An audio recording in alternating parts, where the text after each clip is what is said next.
akkamitti anaan jedhe inni of seebette an of seenaan noo siin hin jenne jedheen laan an siin hin jenne viidiyoo naaf ergennaan an siif hin jenne inni gara keetu amma kun gadi buusee akkasitti nama madaalin jedheen na arrabsaa jira waasaappiin ishii dhoogi kanarra lubbuu siin hin jenne inni warabbal qaba inni gara kan keen jiru gara keen jiru hin beeku yuraan akkasii walii barreessitanuu hin beeku an maalitti beeka sila irraa ga'an ukkoosan jedhaanii bar inni amma of se'ee ما وشكري يعني مبيكو قدينو في مبرمانا وانا جالتوكا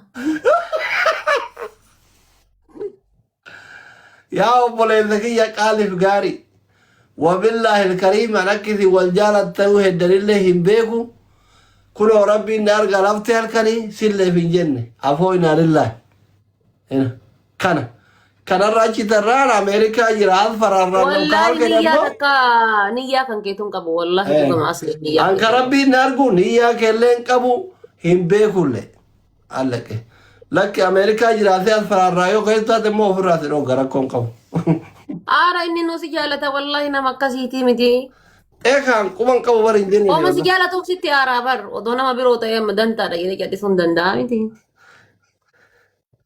Ati ilaali tuman kasih tahu kita jalan-jalan lugat isi undang. Anak isuman nata ajiru inni kiyyafisan nata am.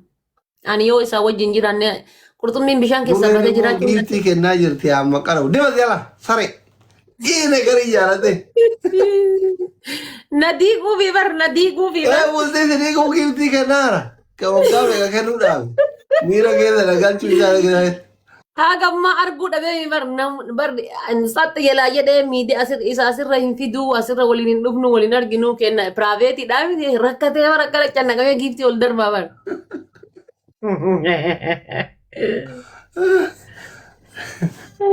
Membari sodda biyan kalte gurre urta magal wadda karalle.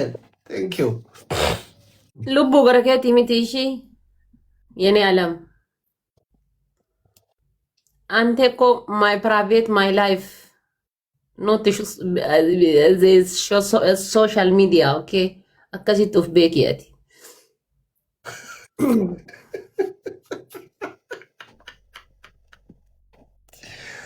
Atuma tuma dafteen heerum naachi.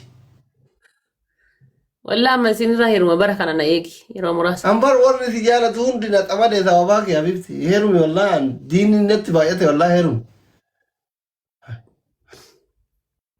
Ambar si jala jira lubbuun. As jira Ila lubbuu haadha faaxee amante amanuu baatte ana haadha faaxee ati natti aarduu sana wallaahi lakkoofsisiituun qabu. Namni baroof asirratti hojii haasuma halkanii guyyaa waan addaan hin baane see haanchi. Ara rabbi sodaadhuuf haadha faana nutti hin jala jedhin haaruu abbaan fide akkas jennaan aaree bar viidiyoo waraabee natti ergee.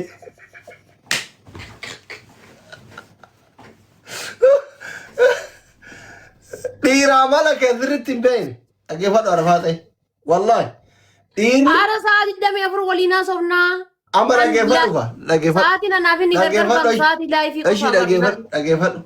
Dhiirri amala keessirritti hin beeknetti yoo heerumte yookiin ija si balleessa yookiin harka si cabsa yookiin si ajjeesa habibti faaraa dhiirri Oromoo jalalan beeku dhiira hin haftutti hin heerumin.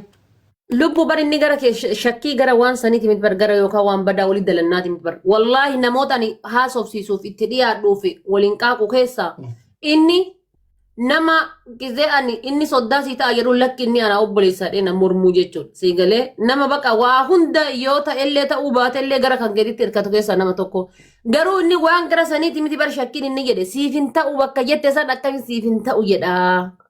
An siif hin ta'u ka jedhe isaa miti ka jedhe sun siif hin ta'u wallaahi. Kaati namni sun kaati jette sun dhugama sun naa hin ta'u. Anamma kaama waasaappi na barreesse kana hin jennellee quballee qabu garuu kaan jedhe sun wabillahi alkarim siif hin ta'u nama bultii ta'u miti. Sun nama bultii ta'u miti kiisiin gima asirra deemee beera kis godhaa deemu malee sun dhugama. Tareegaadhatti kun beera kaa namni maaltu asli raggatti birri si ergaa jedhee ijoollee miskiina biyya arabaa kana tapha. Screenshot isa qabaate akkas goote beeyta obboleessa kanaa barreesse kun. Asli raggati. Gurbattii asli sun na gubde suuraa isii gaddeebisi na raggati leenca sii kenna jedhee ijoollee meeqa barreesse ani sagalee fi barreeffama isaa qaba. Amma akkatti ati kana hin jennellee hin jettullee na jaalattallee na biyyaatillee na hoffachiisiif hin jenne jechuun dubbiin ifa isaa habaatu fi akka shakkii keessa bahu kana baana. Yaa eeka akkasii ma inni amma bakka siif hin ta'u jette san malee wallaahi jechuudha osoo mana kan kee oolee bulee nama waa tanaan jedhu miti osoo akkuma fedhe ta'e iyyuu siif reetii irratti nama waa naan jedhu miti. Rabbi haqa jechuun lamaan injaam namni haadha faaxee fuudhuu barbaadan abbaan daayirektii Itoophiyaa irraa naa dawwalee intalli tiyya amaana ija seenaa ta'e ilaaltuun naa laali naan jedhe kunoo taawkiila qabaan ikkaasii hidhuu danda'a na dubbisi jaalatte jibbitellee yoo biyya dhaquu hin dandeenye abbaan haadha faaxeedha wadda daachuun xallaachuun soddaa keessanii abbaa feetan yoo taate ምንም ማድረግ አይቻልም rabbi isaan haa kabaju abbatu amaanaa natti kennate akka kaayiroo keessa jiru Gurree waan isiin gootuudhaan lubbuun ani lakkisina godha. Gurreen sareedhi. Gurreen hundaa hin beekaa waan ammayyuu ani eegallaa asii giftii kennuu eegale. Kaaje bar inni akkanaaf akkana godhuu fi barsanii fi bar waan biraatti isin itti bar. Dhugama wallaahi faazariin kiyya amaanadha. Anammaa sa'aatima fedhe iyyuu isaan amaanadha wallaahi. Sa'aatima yeroo naa dawwalee waliin haasofnu iyyuu amaanaadha wannoodha inni waan inni jedhe akka wannooti waan inni jedhe dhagaye.